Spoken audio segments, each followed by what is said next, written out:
বিরাট এক খুশির সংবাদ বাংলাদেশ ফুটবল প্রেমীদের জন্য। বিদায় ঘণ্টা বেজে উঠেছে হাভিয়ের ক্যাব্রেরার। গুঞ্জন আছে ক্যাব্রেরার বদলে ডাগ আউটে আসতে চলেছেন রিয়াল মাদ্রিদ ও বার্সেলোনার সাবেক খেলোয়াড় এবং কোচ হিসেবে বিশ্ব ফুটবলের পরিচিত এক মুখ, যে দায়িত্ব নিলে বদলিয়ে যেতে পারে দেশের ফুটবলের ভাগ্য। কে এই কোচ যে ক্যাব্রেরার পরিবর্তে দায়িত্ব নিতে চলেছে হামজা সমিতদের স্বপ্ন পূরণের? তা নিয়ে বাকিটা জানবো রিপোর্টে। টিকটিক করে এগিয়ে চলছে ঘড়ির কাঁটা। প্রতি সেকেন্ড যেভাবে এগিয়ে যায় ততই বিদায়ের লগ্ন বাজছে 2025 সালের। ঘনিয়ে আসছে 2026 সালের সূর্যোদয়। সত্য বলতে 2026 সালটাই বাংলাদেশ ফুটবলের নতুন সূর্যোদয়। দেশের ফুটবল এক নতুন সকালের অপেক্ষায় আছে 2026 সালে। এই সালটা হতে চলেছে বাংলাদেশ ফুটবলের নতুন স্বপ্নের সূচনার বছর। মার্চের উইন্ডোতে বেশ কিছু প্রবাসী তারকা ফুটবলার যোগ দিবে জাতীয় দলে।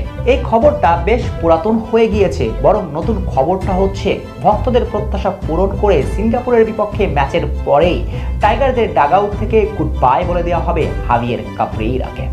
2022 সালে বাংলাদেশের ডাগআউটে যোগ দেওয়ার পর থেকে তার সঙ্গে বাংলাদেশ ফুটবল ফেডারেশনের চুক্তি ছিল 2026 সালের মার্চ পর্যন্ত।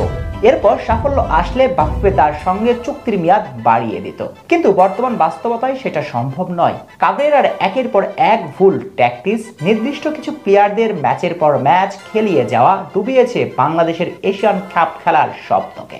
অবশ্য তিনি তার কাজে পুরোটা স্বাধীন কিনা, দলের মাঝে কেউ গোপনে কলকাঠি নাড়েন কিনা, সেটাও বেশ প্রশ্ন। যদি এমনটাই হয় সেক্ষেত্রে দায়টা কিন্তু ক্যাব্রেরাকেই নিতে হবে। সব মিলিয়ে এই স্প্যানিয়ার্ড ভক্তদের চক্ষুষু, তাই বাংলাদেশ ফুটবল ফেডারেশন চান না তার সঙ্গে নতুন চুক্তি করতে। এখন প্রশ্ন হচ্ছে, ক্যাব্রেরা বিদায় দিলে বাংলাদেশের ডাগআউটের দায়িত্ব নেবেন কে? যদিও কোনো নাম এখনো নিশ্চিত নয়, তবে বাতাসে গুঞ্জন ভেসে বেড়াচ্ছে রিয়াল মাদ্রিদ ও বার্সেলোনার যুবদলের সাবেক ফুটবলার জর্জ ভিল্লা রদ্রিগেজের নাম, যিনি বর্তমানে মরক্কো নারী জাতীয় ফুটবল দলের দায়িত্বে আছেন। বলা হয় তার হাত ধরে মরক্কো নারী ফুটবলের জাগরণ তৈরি হয়েছে। তবে এটাই তার কোচিং ক্যারিয়ারের সবচেয়ে বড় সফলতার গল্প নয়, বরং তিনি সর্বশেষ 2023 সালে ফিফা নারী বিশ্বকাপ জয়ী দলের কোচ ছিলেন। তার কোচিংয়ে স্প্যানিশ মেয়েরা করেছে বিশ্বজয়। এই সফলতার গল্পটাই বলে দিচ্ছে তার সামর্থ্য। এই স্প্যানিয়ারের কোচিং ক্যারিয়ারের শুরু অবশ্য তার বাবার হাত ধরে। ভিলদা তার বাবা অ্যাঞ্জেলের সহকারী কোচ হিসেবে স্পেনের আন্ডার-17 এবং আন্ডার-19 বিশ্বকাপ দলের অংশ ছিলেন এবং 2009 সালে স্পেনের আন্ডার-17 বিশ্বকাপ দলের প্রধান কোচের দায়িত্ব পালন করেছেন, যে দলের অনেক ফুটবলাররাই এখন বিশ্ব নন্দিত।